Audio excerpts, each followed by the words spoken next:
Perkenalkan, nama saya Rahma Yantiningsih dengan NPM C19862060035. Nama saya Indarti Rukmana Eko Saputri dengan NPM 0011. Dan nama saya Salma Indra Reka Putri dengan NPM 0012.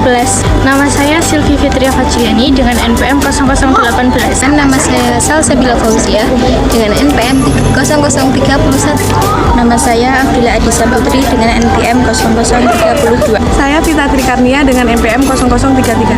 Saya Lintang Kusuma Astuti dengan NPM 0037. Saya Abdul Kurniawan, NPM 0039. Saya Nisrina Oktaviani dengan NPM 0045. Nama saya Aniza Alivia Nurhayu, NPM 0047. Nama saya Farah Jauza Amelia dengan NPM 0048.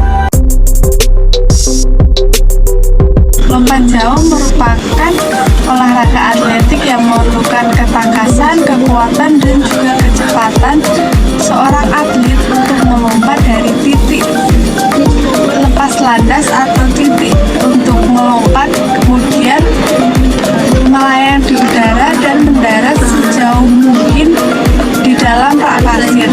Di dalam lompat jauh itu terdapat 3 gaya umum yang sering digunakan oleh seorang pelompat.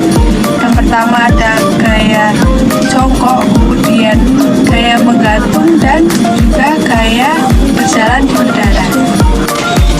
Lompat jauh menurut Aib Syarifuddin tahun 1992 didefinisikan sebagai suatu gerakan melompat, mengangkat kaki ke atas, ke depan dalam upaya mengangkat berat badan sejauh mungkin atau melayang di udara, yang dilakukan dengan cepat dan tepat, yang melakukan tolakan pada satu kaki untuk sejauh mungkin jaraknya. Jadi dapat disimpulkan bahwa dalam lompat jauh terkandung unsur-unsur kondisi fisik yang meliputi kecepatan dan tenaga ledak atau tungkai yang mengarah pada keterampilan.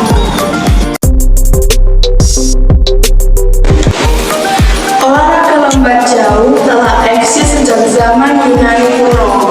Pada awalnya, olahraga ini dimaksudkan sebagai salah satu bentuk latihan militer untuk para prajurit dalam melewati rintangan seperti parit, jurang, dan lainnya.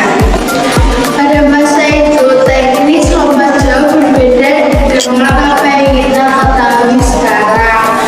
Pelompat harus membawa beban di kedua tangannya saat berlari. Hal ini dapat dibuktikan oleh lukisan-lukisan kuno yang telah ditemukan.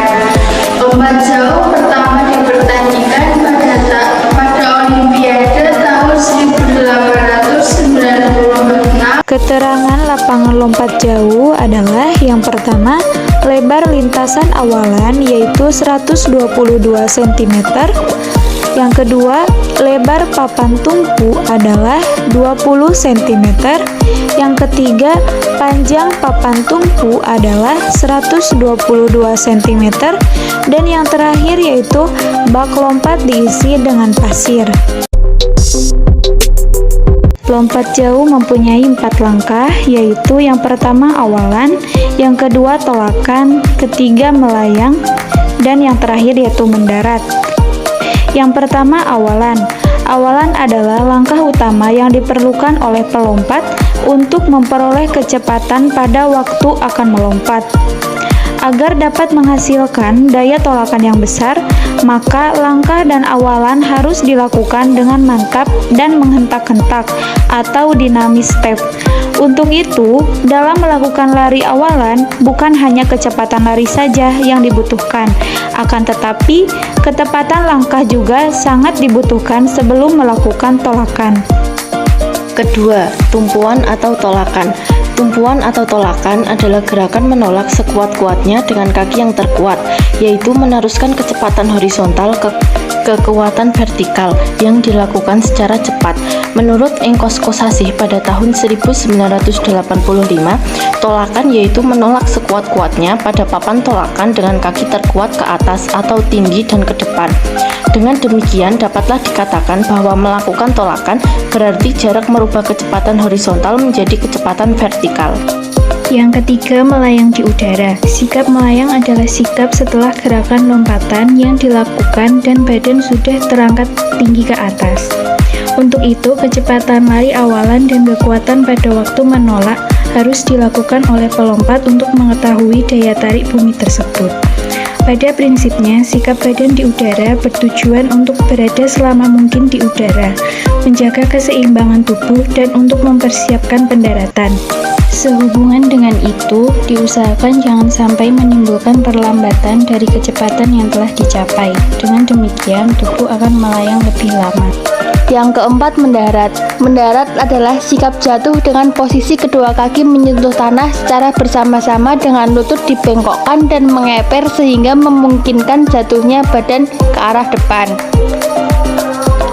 Gerakan tersebut dimaksudkan supaya secepat mungkin terjadi perpindahan posisi titik berat badan yang semula berada di belakang kedua kaki berpindah ke depan, sehingga terjadi gerakan yang arahnya sesuai dengan arah lompatan. Dengan demikian, tubuh akan terdorong ke depan setelah menginjak pasir.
atletik, yaitu pada cabang lompat yang dilakukan dengan cara melompat setinggi-tingginya dengan bantuan alat, tongkat, atau galah. Pengertian lain mengatakan bahwa lompat galah merupakan suatu event yang meminta seseorang untuk melakukan lompat tinggi yang dibantu dengan galah atau tongkat yang panjang dan elastis. Jadi dapat disimpulkan bahwa lompat galah merupakan salah satu cabang olahraga atletik yang mengutamakan kecepatan kaki, kekuatan tangan, dan melewati pembatas mistar sebagai tujuan akhir melompat setinggi-tingginya.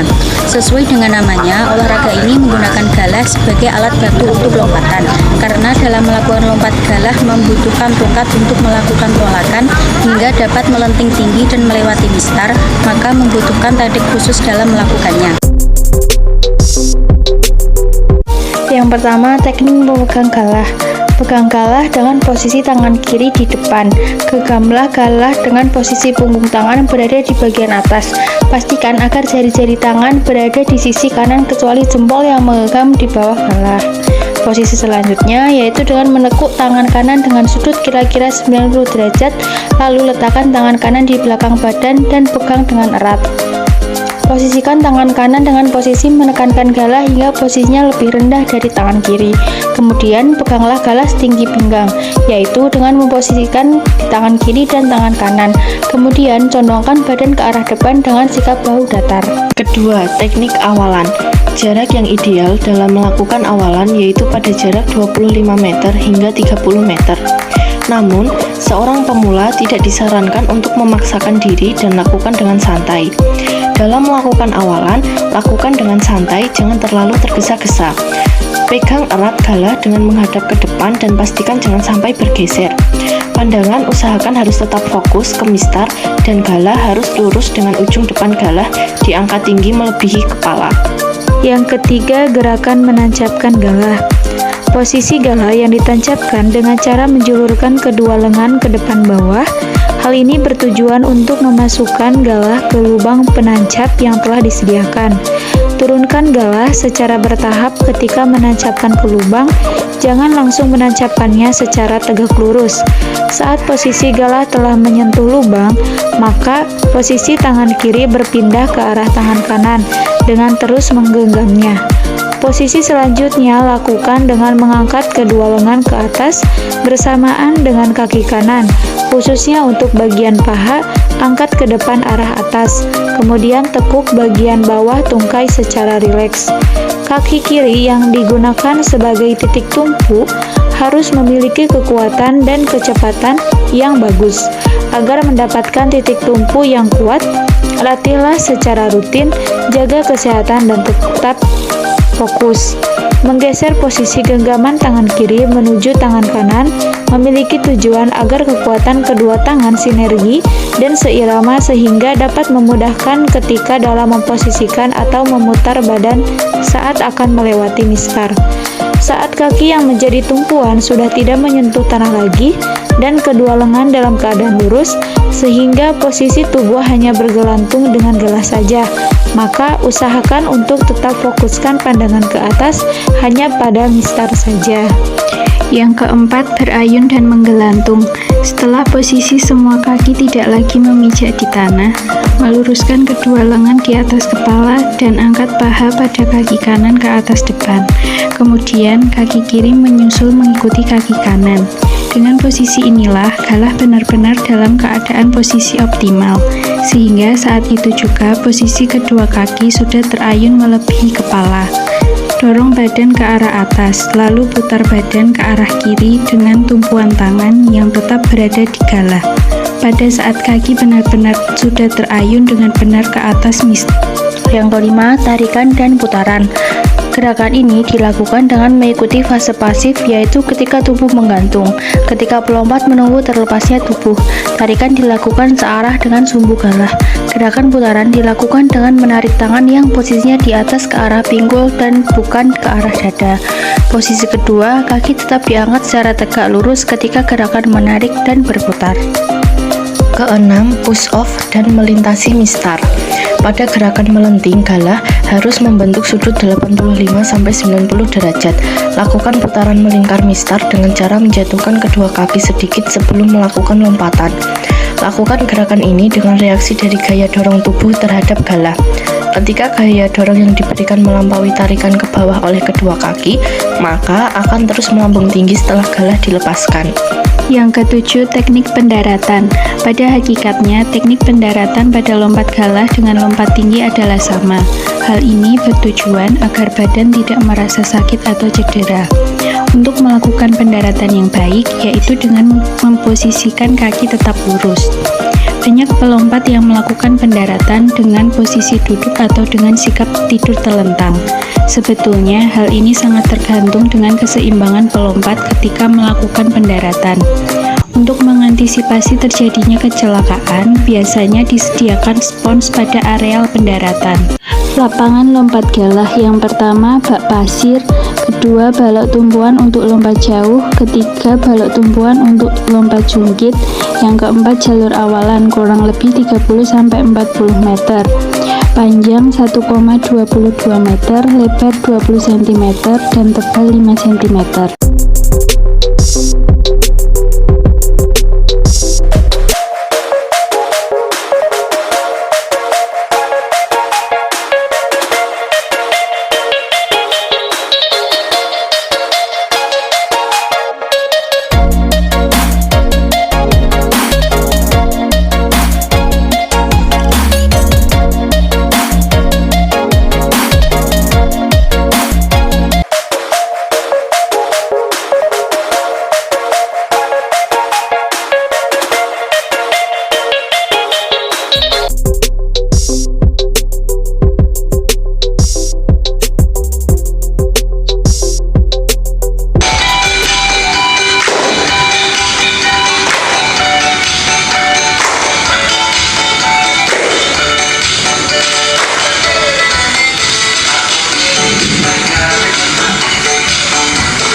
Di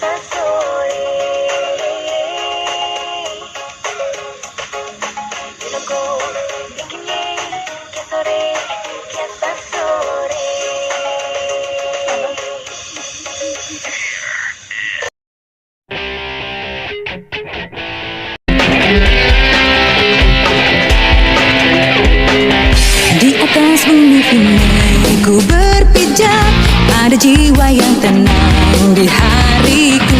Tak pernah ada duka yang terlintas, ku bahagia. Ingin ku lukis semua hidup ini dengan cinta dan cita yang terindah. Rasa muda yang tak pernah kan endung, ku bahagia. Dalam hidup ini ada semua cerita indahku, sampai saat remaja yang terindah tak bisa terulang. Ku ingin nikmati segala jalan yang ada di hadapku, dan bertanamkan cinta tuh kasihku agar bahagia. Di atas bumi ini ku berpijak, ada jiwa yang tenang di hariku. Tak pernah ada duka yang